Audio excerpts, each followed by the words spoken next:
Bonjour à tous, vous êtes toujours sur la CISM 89.3 FM sur Montréal. Merci à Romain, notre ami de cet tube, qui me cède l'antenne à l'instant. L'émission que vous écoutez est Accent du Sud. Rapide coup d'œil à l'horloge, il est midi passé de quelques poussières de secondes.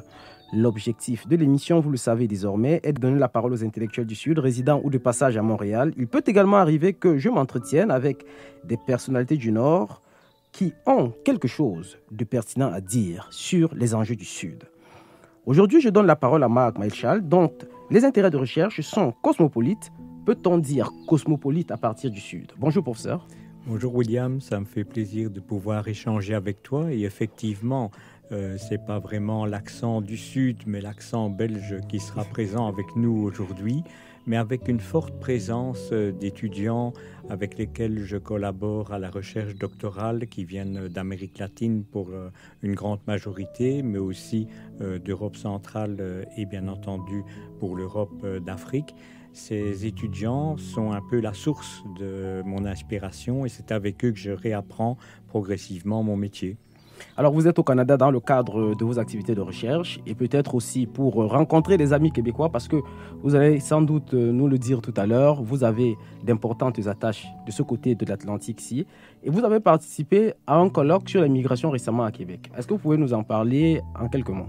Un colloque impressionnant qui était organisé par l'ARIC et par l'EDIC et qui avait pour thème central des migrations complexes, avec notamment une très belle délégation de l'île de la Réunion qui nous a emmenés dans une refonte de l'anthropologie, notamment des services qu'ils appellent le service cabaret, pour essayer de comprendre comment les migrations sont aussi des processus de transfert et de recréation culturelle des formes de vie. Alors, Marc Maelchal, on ne vous présente plus, vous êtes philosophe, professeur de philosophie, vous enseignez divers champs de ce savoir à l'université, philosophie du droit, philosophie des sciences, sciences humaines, philosophie de l'histoire. Vous êtes institutionnellement rattaché à l'Université catholique de Louvain en Belgique. Votre champ de recherche favori est la modernité que vous étudiez, si j'ai bien compris, à partir de ces frontières extérieures que sont par exemple les contextes anciennement colonisés ou, comme on dit aujourd'hui, néocolonisés. Vous venez d'ailleurs d'être porté à la tête d'une chaire de recherche. Est-ce que c'est quelque chose de correct ou pas? Alors, mon rattachement, c'est le Centre de philosophie du droit et ma spécialisation, c'est l'enseignement de la philosophie du dialogue culturel et de la philosophie moderne. Et c'est ces deux entités que j'ai essayé de rassembler pour animer avec l'université aussi de Toulouse un séminaire qui s'intitule « Penser les décolonisations » et qui se déploie depuis 2016 déjà. Alors, vous avez une très très longue carrière universitaire qui remonte à la fin des années 80. En commençant par ailleurs à Haïti, on parlera de ça vers la fin de l'émission. Accent du Sud, c'est également de la bonne et de la très bonne musique originaire de tout le Sud. Au menu, Martina Porto Carrero, El Condor Passa, Ticorne qui nous vient d'Haïti. Mais commençons tout de suite par Los Carcas. Je ne sais pas si je le prononce bien. L'émission que vous écoutez est Accent du Sud. Mon invité est le professeur Marc Maelchal de l'Université catholique de Louvain en Belgique. Vous savez, sur Accent du Sud, la devise c'est « Nous pensons autrement ». Je suis William Baïha. Bienvenue. Me duelen tus palabras con que matas mis ilusiones. Donde mueren ilusiones, miles de sueños, miles se mueren. Le daremos tiempo al tiempo, él nos dirá qué sucede. A ver si esto se muere, aunque no quiera la vida, si he de vivir sin tu amor. Me duelen tus palabras con que matas mis ilusiones. Donde mueren ilusiones, miles de sueños, miles se mueren. Le daremos tiempo al tiempo, él nos dirá qué sucede.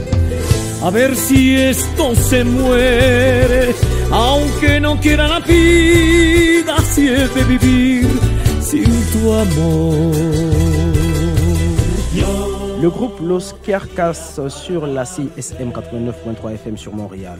Le groupe bolivien est l'un des plus connus dans le pays. Il a été formé en 1965 et reste actif jusqu'à ce jour. Accent du Sud, je reçois aujourd'hui Marc Melchal, professeur de philosophie pour dire le moins, mais c'est peut-être un peu plus que ça, à l'Université catholique de Louvain en Belgique. Avec lui, j'évoque la question de la modernité et sa signification dans le monde actuel, y compris dans les contextes du Sud. Avant de commencer, professeur, je voudrais que nous prenions une seconde pour pouvoir définir ce qu'on entend par le contexte de la modernité qui est partout et nulle part en même temps, parce qu'on en parle même dans la mode, on remarquera. Tout à fait, c'est un concept qu'on retrouve dans de nombreux lieux et disciplines, mais pour les philosophes, puisque vous disiez tantôt que j'étais inscrit dans la recherche philosophique, pour les philosophes, c'est d'abord une période de la pensée qui est très circonscrite à un mouvement qui se définit lui-même comme étant des penseurs modernes. C'est une manière plus facile de définir d'abord dans le temps la tâche des pensées à la modernité, notamment celle de Descartes au début du XVIIe siècle et ensuite les philosophes idéalistes allemands au XIXe. Donc c'est-à-dire une période qui va s'étendre plus ou moins de 1637 jusqu'à 1841. Et là, une génération arrive, qui est une génération de penseurs politiques qui vont vraiment marquer toute l'histoire du XXe siècle. Des gens comme Karl Marx, comme Engels, comme Bakounine, mais aussi Kierkegaard, les existentialistes, et qui vont dire non, nous ne nous reconnaissons pas dans la pensée des grands-pères qui sont encore arrimés à la religion et à la volonté de la pensée intellectuelle européenne. Ils vont se détacher de ce mouvement-là. Mais pour le philosophe, en tout cas, du début du XVIIe jusqu'à la moitié du XIXe, on est dans cette période fondatrice de ce qui va ensuite influencer toutes les références à la modernité. Dans d'autres disciplines, la modernité, c'est bien entendu, William, l'élément le plus important et le plus décisif, c'est l'invasion de l'Amérique latine par les conquistadors, par l'Espagne, par le Portugal. C'est ensuite, bien entendu, la traite négrière qui va s'étendre et qui va aller en augmentant vers le XIXe siècle. C'est le néo-impérialisme qui va ensuite se développer au XXe siècle. C'est tout cet esprit qui a été mis en place à partir d'une domination d'abord eurocentrée et puis occidentalocentrée, qui définit cette modernité qui a donné au monde l'image qu'il a encore aujourd'hui, notamment, et bien entendu, dans ses rapports avec la nature, dans ses rapports avec les autres cultures. Oui. Alors, je voudrais que vous nous disiez quel est le contenu de la modernité. Quand Latour dit, par exemple, nous n'avons jamais été modernes, il veut dire que nous n'avons jamais été quoi? Alors, quand Latour fait cet effet d'annonce pour dire que nous n'avons jamais été modernes, je pense qu'il faudrait aussi s'interroger sur le « nous ». Je pense qu'effectivement, une grande partie de l'humanité ne s'est jamais reconnue dans les idées de la pensée moderne et que celles-ci ont été importées. Elles ont été importées vers la Caraïbe, elles ont été importées vers l'Afrique. Les premiers, bien longtemps avant Latour, que j'ai entendu dire « nous n'avons jamais été modernes », ce sont des chercheurs latino-américains qui nous disaient « mais on nous impose le concept de modernité ». Et on va d'ailleurs nous imposer, y compris l'idée de civilisation précolombienne. Mais oui, précolombienne, qu'est-ce que ça signifie, cette coupure dans une histoire où effectivement un ethnocide va se produire et des millions de personnes vont disparaître à cause du choc de la rencontre des civilisations. Mais la continuité de l'histoire qui se jouait et qui se joue encore aujourd'hui à travers les populations amérindiennes, les populations andines, toute cette partie de l'histoire a été occultée, même si elle restait fondamentalement l'enracinement. Alors oui, tous ces gens peuvent le dire, ils n'ont jamais été modernes. Par contre, l'Occident a revendiqué son être moderne, son être modernisant, sa capacité civilisationnelle, la volonté d'importer le progrès vers l'extérieur, et on ne pourrait à aucun moment dire que nos sociétés n'ont pas à un moment donné adhéré à ce projet de domination intellectuelle, économique, politique, culturelle qui s'est défini dans les penseurs du monde moderne. Alors, quand on réfère à la modernité, on en parle toujours sous le régime de la crise, de ce qui ne va pas. Alors, j'aurais posé la question, mais il y a déjà des éléments de réponse dans ce que vous avez dit. C'est de savoir, première chose, si la modernité est quelque chose de commensurable ou dans tous les cas d'exportable à tous les contextes, évidemment, vous avez déjà dit que ce n'est pas le cas, mais c'est de savoir si la crise de la modernité est une crise qui est la même dans tous les contextes. Alors la crise de la modernité, elle évolue selon les lieux et selon les perceptions de ce qui a été l'origine du choc, parce qu'il faut plutôt le penser en termes de choc.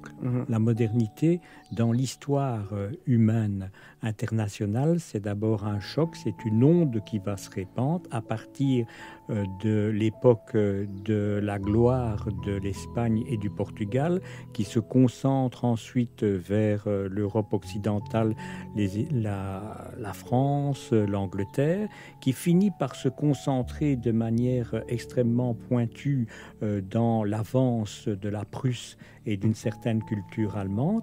Et quand je montre aux étudiants chez nous, qui ne sont pas uniquement des étudiants belges, mais des étudiants internationaux, c'est de voir cette espèce de mouvement de repli où on peut encore penser à une certaine Europe du Sud, puis à une Europe centrale au début de la modernité, où celle-ci progressivement se recroqueville pour ne devenir que l'apanage d'une petite pensée qui se déploie entre Paris, entre Berlin, entre Königsberg, quelques villes européennes.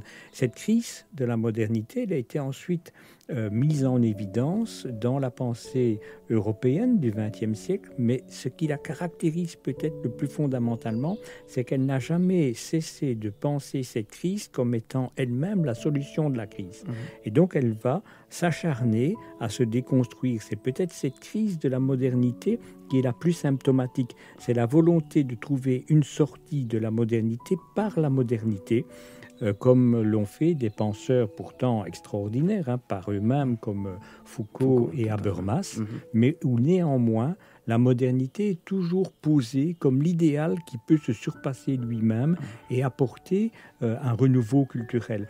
Finalement, la véritable crise de la modernité, pour moi, elle se pose aujourd'hui quand s'impose progressivement à travers les réseaux académiques la question d'une véritable pensée décoloniale qui ne considère plus comme étant donnée nécessairement la prédominance de la pensée occidentale et de la pensée européenne et qui va commencer à essayer de renverser cette hégémonie pour montrer son caractère fondamentalement destructeur, qui est un des éléments dont nous avons besoin profondément pour sortir des crises dans lesquelles nous sommes aujourd'hui. Parce qu'aujourd'hui, la véritable crise de la modernité, c'est la crise migratoire, c'est la crise climatique, c'est ça la crise de la modernité aujourd'hui, et nous avons besoin de sortir de cette hégémonie et de ce mythe qui s'est donné à lui-même la volonté de puissance pour parvenir à trouver une autre manière d'être humain ensemble et de bien vivre avec nos concitoyens, avec nos congénères, avec l'ensemble de la planète. Vous avez évoqué la notion, en passant très rapidement, de colonialité, pour dire que c'est une manifestation de la crise de la modernité dans des contextes extra-européens. Ce serait très intéressant de vous entendre là-dessus parce que je vous ai déjà entendu sur cette question-là. Des conditions d'émergence de cette notion, à la fois du point de vue de l'histoire des idées, mais également de votre point de vue personnel. C'est très intéressant à écouter comme histoire. La colonialité, pour moi, c'est d'abord une rencontre avec une personne qui est venue me trouver en 2006 à Louvain, en me disant « Professeur, je voudrais vraiment faire une étude en théorie du droit sur la question de la décolonialité, parce que dans mon pays, la Colombie, j'ai dirigé une mission gouvernementale, écrit un rapport sur la médiation juridique en contexte andin, et je me suis rendu compte qu'effectivement, le formatage de ma pensée juridique traditionnelle universitaire m'avait mis hors de la possibilité d'une compréhension d'autres formes de médiation juridique qui sont pourtant celles qui fondamentalement ont permis pendant des siècles à des peuples de résoudre leurs conflits et leurs questions du rapport à la terre, du rapport à l'autre, du rapport à la violence. Et c'est grâce à lui que j'ai pu apprendre progressivement et découvrir le mouvement qu'on appelle modernité, colonialité, décolonialité, qui est un mouvement en Amérique latine, avec aussi des intellectuels latino-américains situés aux États-Unis, mais pas exclusivement et avec un véritable ancrage local latino-américain. Et dans le mouvement colonialité, ils ont une définition qui me paraît importante à transmettre le plus souvent possible dans la langue française pour éviter les débats idéologiques autour de l'Afrique du Nord et des questions décoloniales retraduites directement à l'intérieur de l'imaginaire franco-français. Et cette question de la colonialité, c'est tout simplement, il y a eu des décolonisations. Mais les décolonisations, elles ne sont pas achevées. Elles ne sont pas achevées sur le plan humain, elles ne sont pas achevées sur le plan économique, elles ne sont pas achevées sur le plan politique, elles ne sont pas achevées sur le plan culturel. La colonialité, c'est la trace de l'inachèvement de la décolonisation. Okay. C'est vraiment quelque chose d'intéressant et toujours, ça fait une petite émotion à écouter quand vous êtes en train d'expliquer, alors que je dirais tout à l'heure pourquoi je dis que j'ai déjà entendu ces explications, mais ça fait toujours une émotion. Et on avait évoqué il y a peu la question de la pensée de Frantz Fanon, qui est une pensée en chemin, disons à mi-chemin, à la fois de l'Europe, de l'Afrique et de ces Amériques-là qui finalement ont pu penser la modernité par ces angles morts. Est-ce que vous pouvez... Vraiment, je voudrais prendre cette leçon et vraiment l'encapsuler. Fanon, c'est un personnage qui est fascinant. D'abord parce que, vous l'aviez rappelé, j'ai aussi des ancrages caribéens qui sont profonds dans ma propre histoire. Mais d'abord, tout simplement parce que le mouvement colonialité-décolonialité en Amérique latine, il naît à travers une réappropriation de Fanon, à travers un congrès autour de la nouvelle traduction de Peau noire, masque blanc. Et c'est là, pour une fois, qu'on peut dire le rôle moteur de la Caraïbe va être pris en considération à mi-chemin entre l'Afrique et la traite négrière et l'Amérique latine et l'ethnocide des populations amérindiennes. Ils vont reconnaître dans cette figure de l'intellectuel caraïbéen celui qui parvient à définir le non-être. Le non-être, c'est ce qui est imposé de l'extérieur à toute forme d'existence, qui va rester toujours une existence manquée, tout simplement pour une impuissance fondamentale que l'idéal de soi, c'est d'être blanc.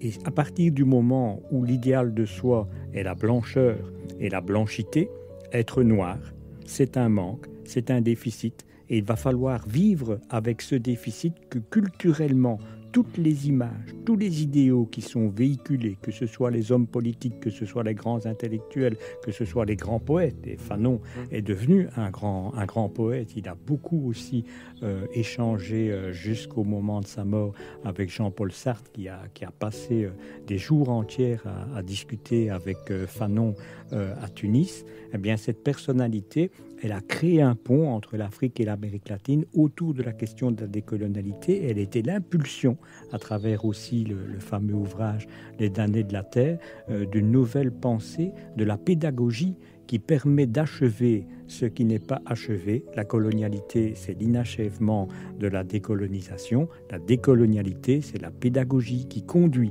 à sortir de l'inachèvement de la décolonisation. Alors, pour terminer cette première partie, je voudrais que l'on dise quelque chose sur la manière avec laquelle le concept de colonialité, ou comment est-ce que ce contexte conditionne les États modernes dans un continent comme l'Amérique latine. Je prends l'Amérique latine, parce que c'est un continent sur lequel vous travaillez beaucoup. Vous travaillez aussi sur l'Afrique, mais sur l'Amérique latine. Mais aussi parce que là-bas, la colonisation a été un phénomène un peu plus ancien et la colonialité est un vécu un peu plus ancien qu'ailleurs dans le monde. C'est important de le souligner par rapport à la construction que nous avons tenté de faire depuis plusieurs années déjà avec les chercheurs africains. C'est de créer ce pont permet de se rapprocher de processus de décolonisation qui sont plus anciens, mais qui n'en sont pas pour autant moins violents.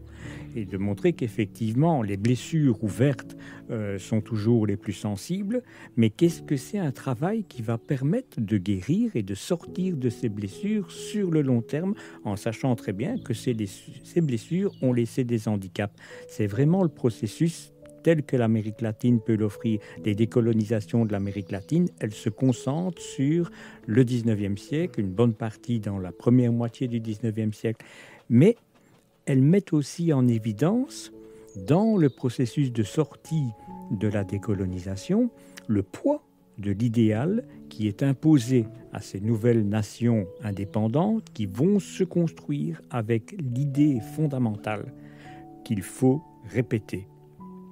La réussite, l'idéal, le modèle, et à cette époque-là, pour ces pays, le modèle européen, au point d'inscrire dans l'architecture des villes, dans les places centrales, dans les monuments, au plus on ressemble à une ville européenne, au plus la culture, au plus les constitutions que l'on écrit, au plus l'ordre politique que l'on met en place ressemble à la ville, à la culture de l'Europe, au plus on est dans la vérité. Et donc on va construire le processus d'une vérité de soi qui est inaccessible en l'inscrivant y compris dans l'espace public, dans la vie académique, dans la vie sociale et culturelle, à tel point que dans les universités, on continuera pendant des années à traduire dans l'ethnographie et dans l'ethnologie le rapport à l'histoire primitive, qui est en fait l'histoire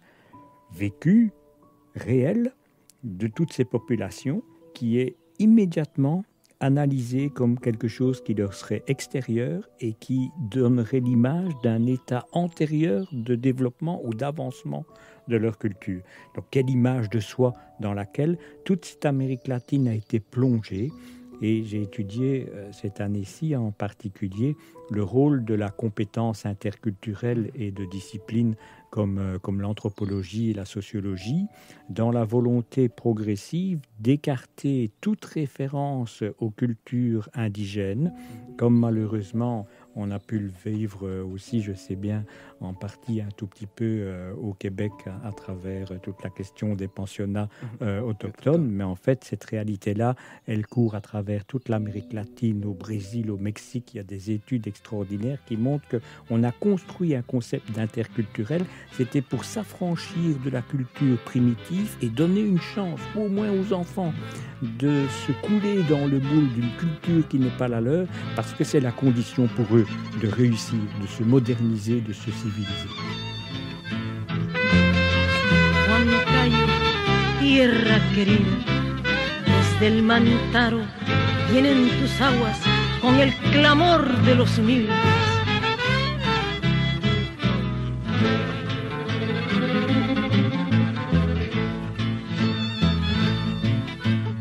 ¿Cuál será el porvenir de nuestros hijos?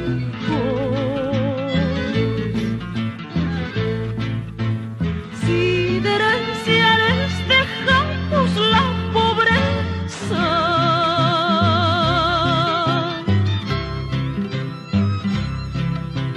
la niñez que es la esperanza del mañana no sonríe y se marchita de tristeza, no sonríe y se marchita de tristeza.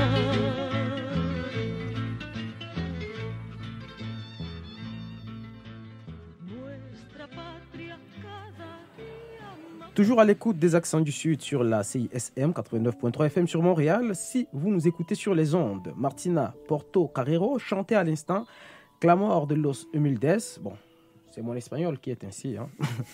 Martina Portocarrero est décédée en avril 2022. La péruvienne était non seulement une chanteuse de folk, comme vous l'avez entendu, mais aussi chercheuse culturelle et femme politique.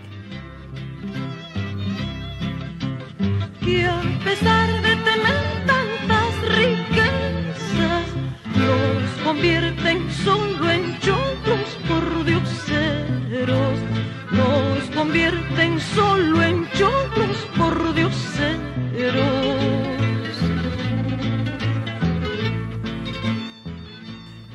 toujours dans ce studio avec Marc Maelchak, professeur de philosophie à l'Université catholique de Louvain en Belgique.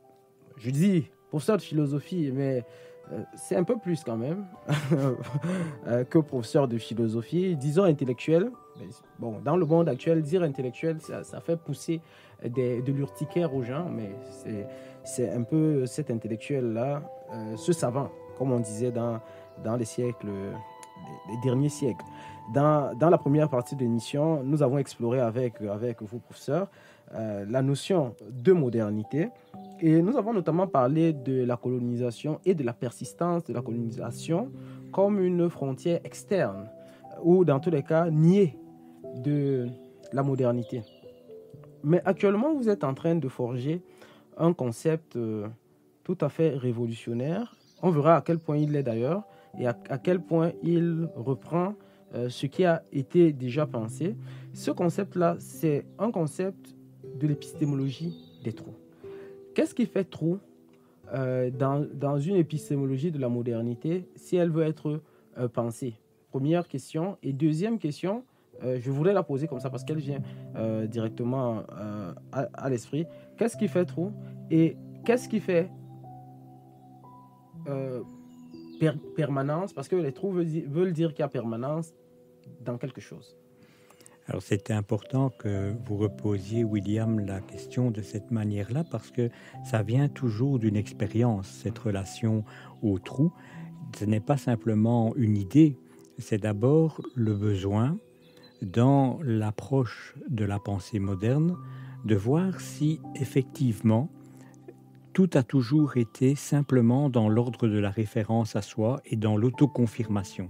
Ou si à certains moments, il y a quand même eu des petits doutes qui se sont posés, mais en espérant quand même que éventuellement ces petits doutes auraient pu être nourris par d'autres et pas toujours nourris par les mêmes, c'est-à-dire par un auteur moderne faisant la critique d'un autre auteur moderne et se disant qu'il y a quand même des limites par rapport à la pensée moderne.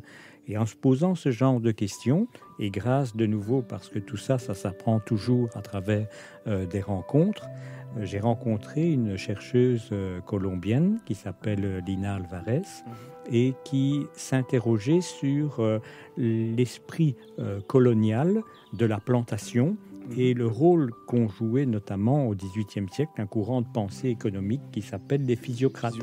Et la façon dont on voyait jusque-là les physiocrates à partir de la pensée moderne, c'était comme des gens qui, à l'intérieur des modernes, critiquaient les modernes et avaient une autre vue de la modernité, etc. Et à un moment, en travaillant avec Lina, on s'est aperçu que chez les physiocrates, il y avait justement des trous. C'est-à-dire que tout d'un coup, quelqu'un comme Quesnay s'intéresse à l'agriculture dans le royaume inca.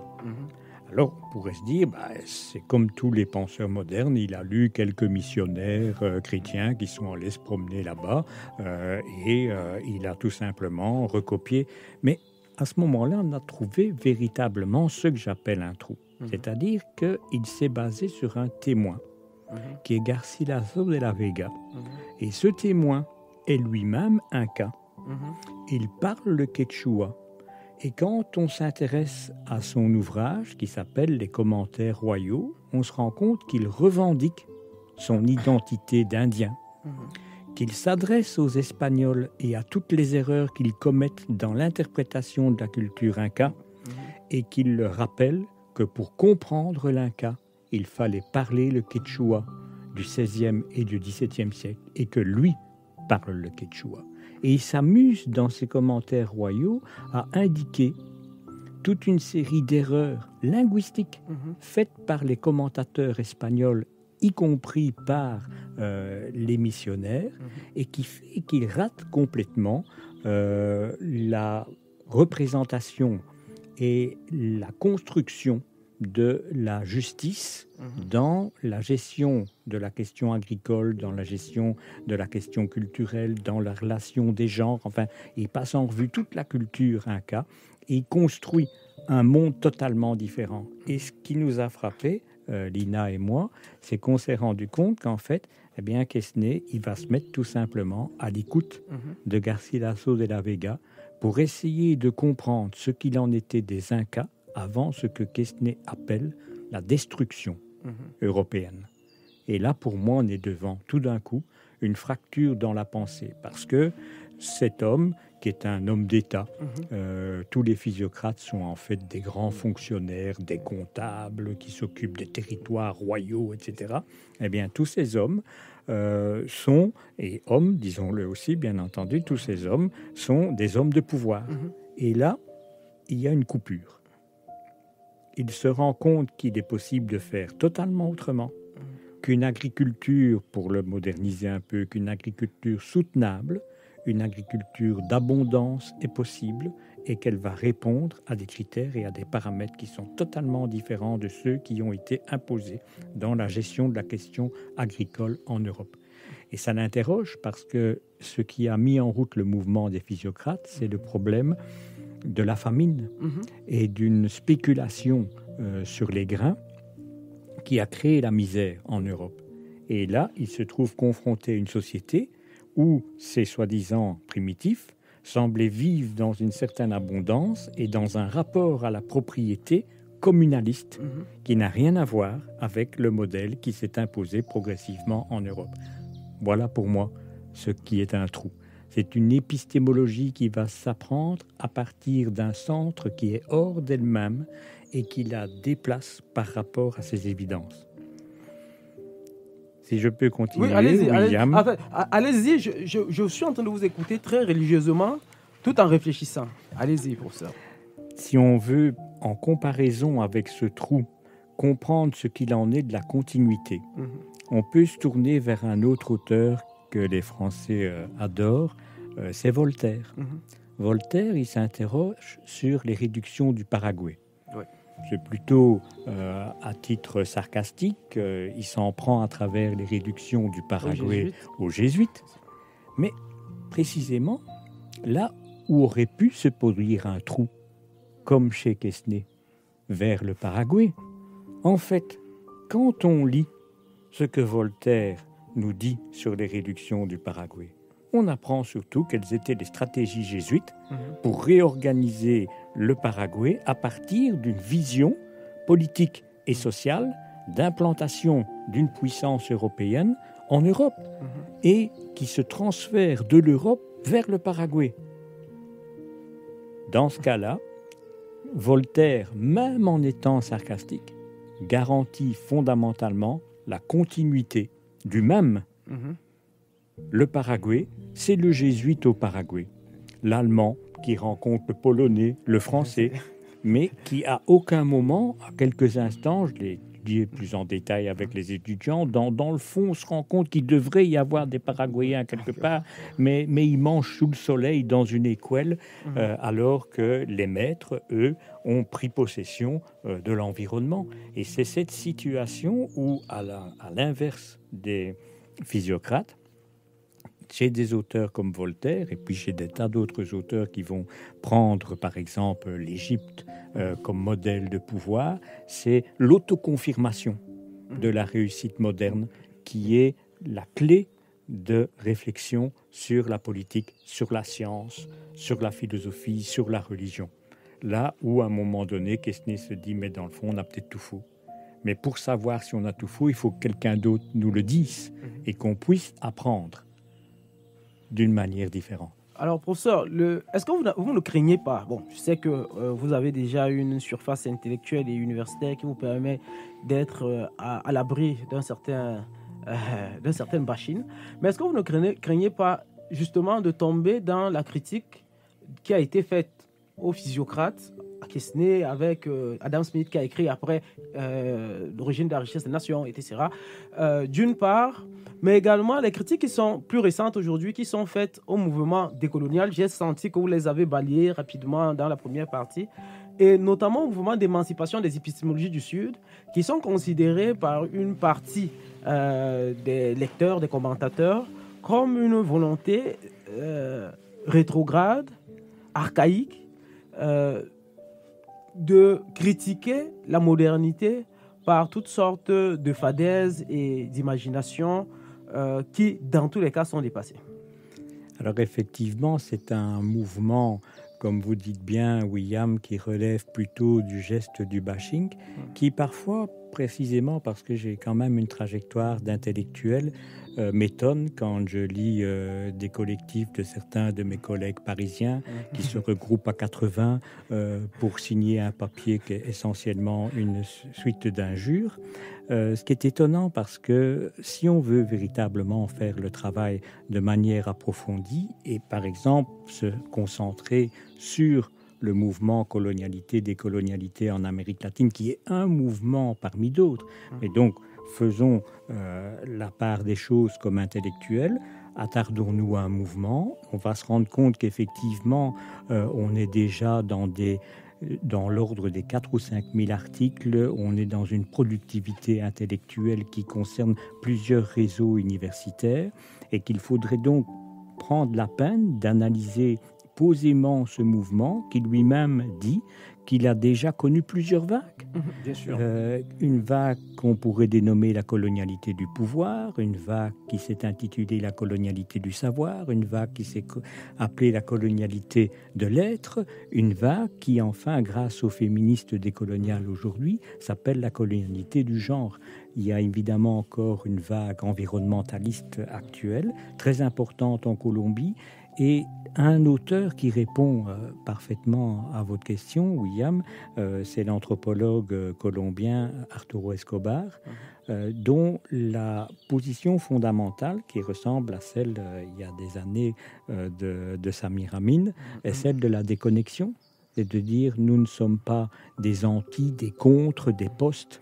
Nous ne nous situons pas par rapport à l'idéologie moderne. Nous essayons de retrouver les racines d'une manière de penser et de faire qui puisse apporter sa propre contribution à l'état actuel de l'humanité et à partir de là, créer des manières de vivre qui soient aujourd'hui plus saines, plus sereines, plus apaisées dans la communauté humaine. Il n'y a donc pas une sorte de déni global de ce qui serait l'état actuel de la connaissance scientifique dans le monde, mais aussi la prise en compte des impasses auxquelles nous sommes confrontés aujourd'hui et l'idée fondamentale que toute forme de contribution pour recréer d'autres manières de penser les questions sont fondamentales et sont sans doute la clé pour nous pour trouver aujourd'hui de nouvelles manières de vivre ensemble.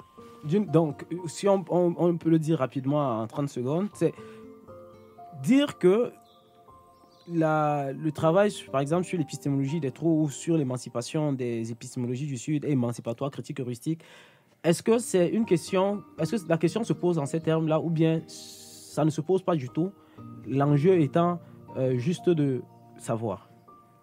L'enjeu est de savoir, mais évidemment comment.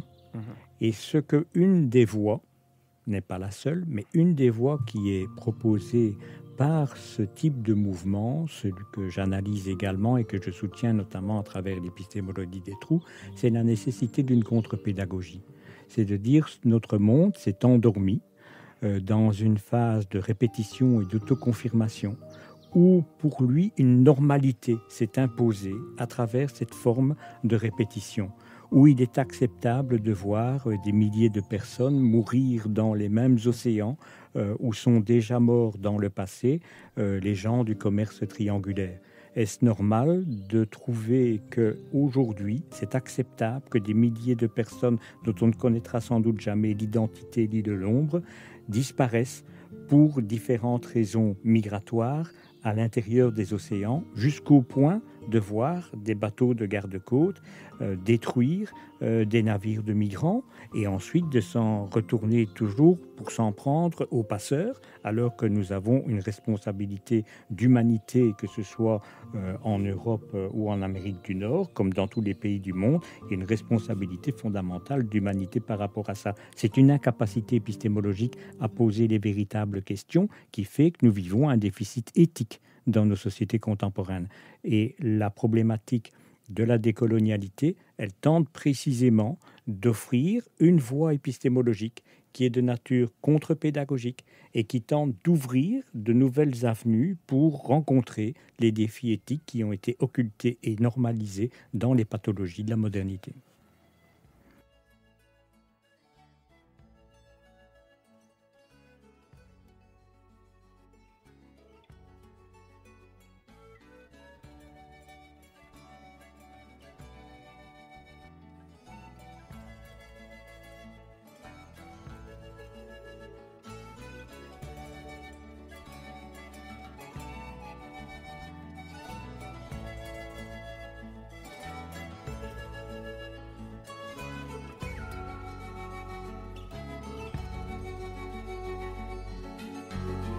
El cóndor pasa, himno de los Andes, a su compositor, Daniel Alomías Robles, orgullo de nuestro Perú, le dedica Inca Son del Perú.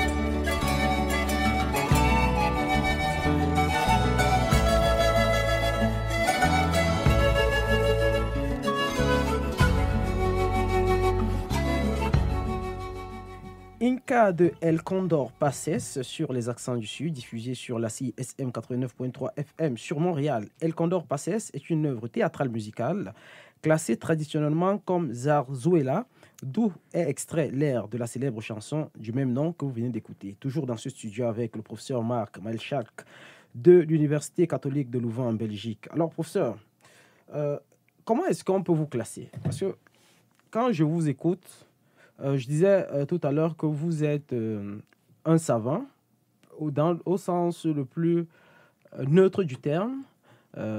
Alors, est-ce qu'on peut dire que vous êtes un penseur de la marge, un penseur marginal? Comment vous définissez? D'abord comme un intellectuel, vous le disiez tout à l'heure, mais dont la volonté est d'être présent aux questions pratiques de son époque.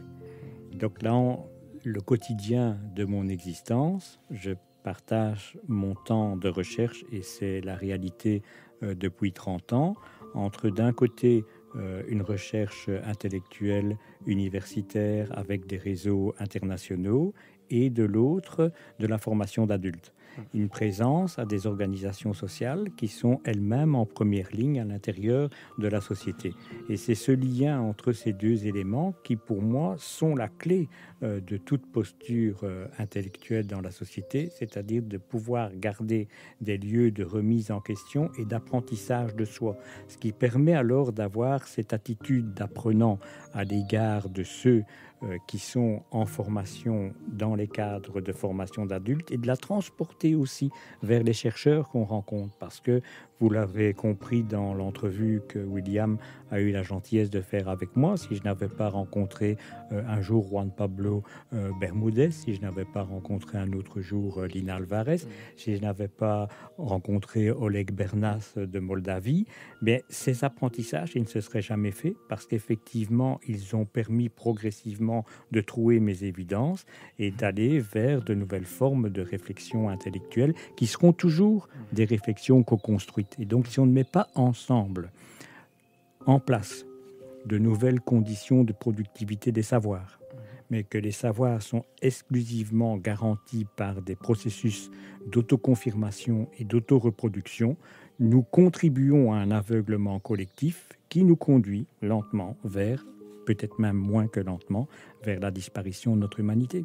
Alors, je vais poser une question qui va faire peut-être intellectuelle dans les oreilles de nos auditeurs, mais qui ne l'est pas du tout. C'est la théorie postcoloniale. En général, elle pense le monde en termes de nord et de sud, de centre et de périphérie. Et Valentin Yves Mudimbe, que vous connaissez, estime quant à lui qu'il existe plutôt que 2, mais 3 niveaux.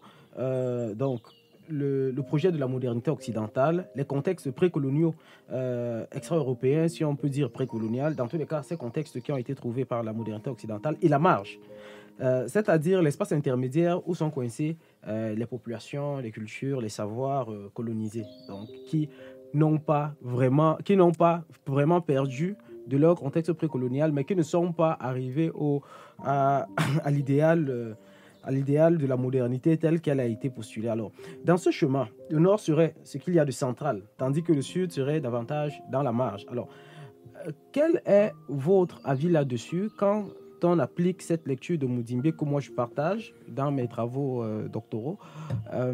Quand on applique ça à la modernité, là, je vous demande de me faire une petite note pour mon cadre théorique. Mais ce qui est intéressant dans la tradition latino-américaine qu'on étudiait ensemble déjà dans des conversations précédentes, c'est d'essayer de effectivement reconfigurer cette classification. Et moi, j'aime toujours de dire qu'une classification, quand elle est exclusivement construite sous le prisme de la domination ou de la centralité, elle risque toujours de s'auto-aveugler parce qu'elle a nécessairement dû désigner ce qui était le centre par rapport à ce qu'est la marginalité. Et l'idée que développe un auteur comme Enrique Dussel, c'est plutôt d'essayer de comprendre ce qu'il en est de la transculturalité, c'est-à-dire de ce qui, à un moment donné, va permettre effectivement à ce qui a été positionné dans un certain cadre de sortir du cadre, d'échapper aux rôles qui lui sont imposés, même dans l'idée d'un conflit entre le centre et la périphérie, cet ancien modèle, et de permettre au contraire de recomposer l'interaction sous une base différente. Et je crois que ce que voulait dire la Mudimbe, cette notion de marginalité, c'est très bien exprimé aussi par Édouard Glissant. Édouard Glissant, tout à fait. Voilà. Édouard Glissant, il insiste sur le fait que sortons de l'idée de la classe dominante et de la classe dominée. Parce que l'élément essentiel, c'est la classe déterminante.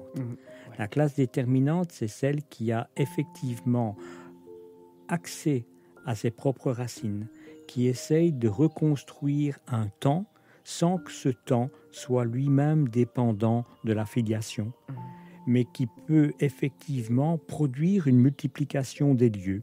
Et donc arrêter de classifier les lieux les uns par rapport aux autres et d'être constamment dans la constitution du translieu. Alors on va faire une petite visite au Cameroun parce que c'est l'idée clé de Eboussi Boulaga aussi, c'est-à-dire la capacité que nous pourrions avoir aujourd'hui, non pas à penser en fonction du temps, de l'ordre de l'histoire, mais en fonction d'une philosophie des lieux.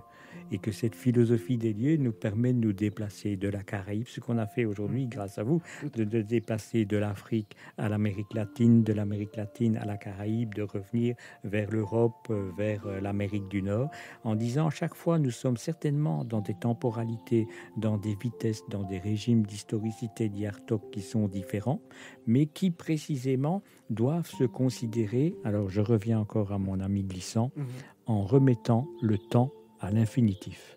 Il a un poème que je trouve extraordinaire qui s'intitule « L'infinitif du temps ».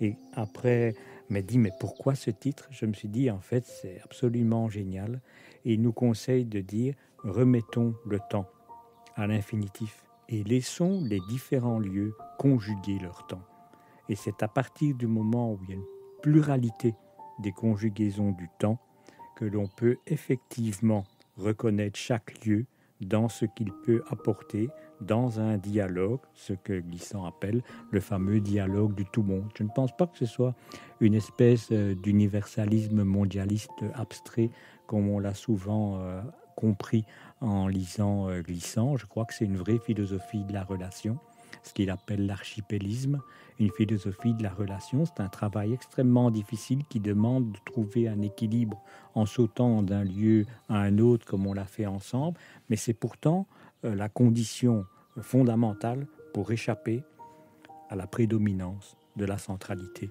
dans une analyse. C'est du bonbon. Je suis vraiment désolé de le dire ainsi, dans le cadre de cette émission qui se veut sérieuse. Je suis ému. C'est pas la qualité du travail intellectuel que nous propose le professeur Marc Malchak dans cette édition d'Accent du Sud. Professeur, nous nous acheminons progressivement vers la fin de cette émission. Je voudrais qu'on parle rapidement de votre passage à Haïti. Et vous avez enseigné au séminaire de Port-au-Prince, ça c'était en 88 peut-être, et puis vous avez aussi enseigné à l'Université d'État d'Haïti. Alors, ce passage-là, qu'est-ce que ça vous a apporté dans votre trajectoire intellectuelle ? On pourrait dire tout.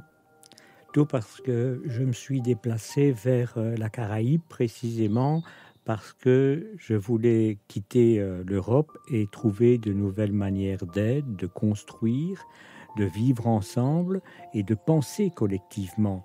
Et Haïti était à ce moment-là un pays en pleine émergence politique. Il venait de chasser Jean-Claude Duvalier.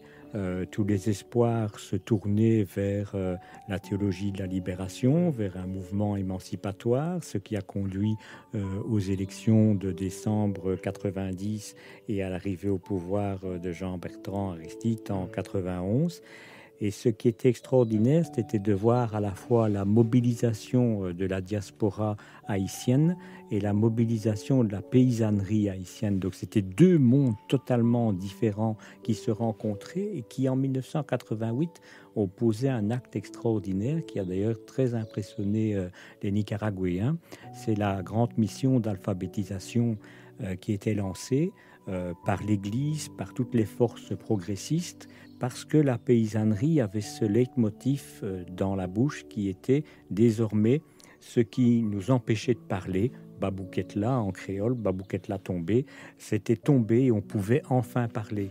Ce que la dictature avait imposé pendant 30 ans à un peuple a balayé, a donné son identité à une nouvelle forme politique, a voté une constitution en créole. Et je crois que là, on retrouve ce qui constitue cette force incroyable du peuple haïtien, puisqu'on a toujours une vision très misérabiliste, très catastrophiste de la situation en Haïti. Il y a des raisons objectives à ça que je ne veux absolument pas nier, mais en même temps, ce peuple-là a une puissance. C'est précisément ce qui explique qu'il existe malgré tout, toujours encore aujourd'hui, dans une situation aussi désastreuse. Et cette force qu'il a, c'est précisément d'arriver à construire par lui-même sa propre identité à travers une langue, à travers une religion qui a créé, pour le coup, dans un sens totalement différent, une véritable modernité noire. Merci beaucoup, professeur. Je pourrais vous écouter pendant toute la journée, vraiment sans flatterie aucune. On apprend beaucoup à vos côtés. Je suis vraiment chanceux de vous avoir eu sur ce plateau.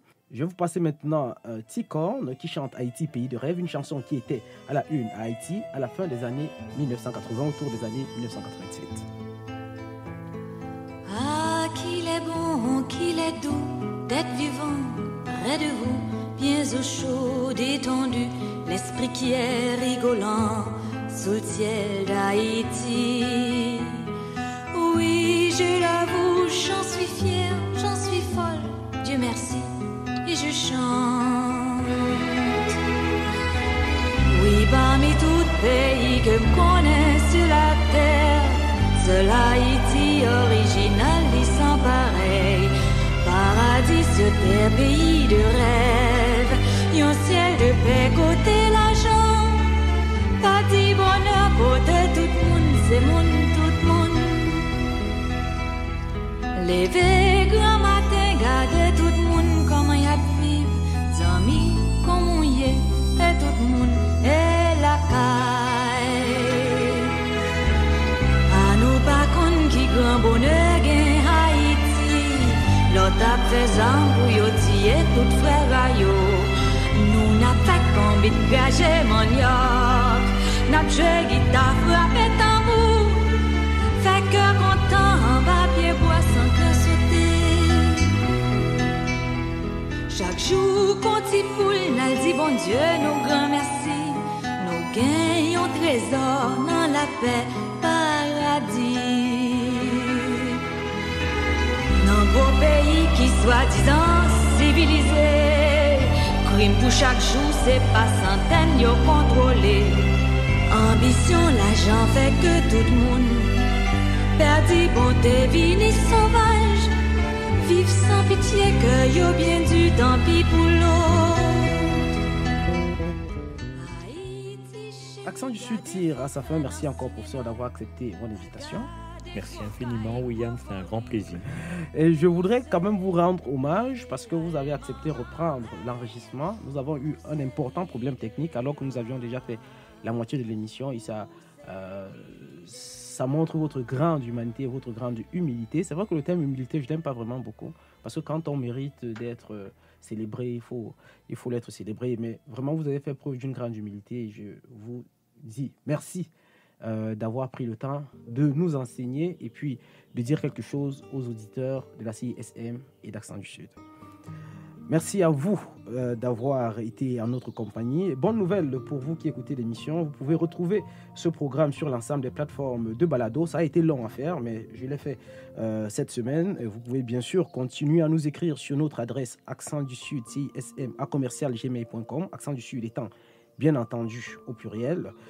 En attendant, je vous donne rendez-vous mardi prochain dès midi sur les ondes de la CISM pour de nouveaux Accents du Sud. Les programmes se poursuivent sur nos antennes.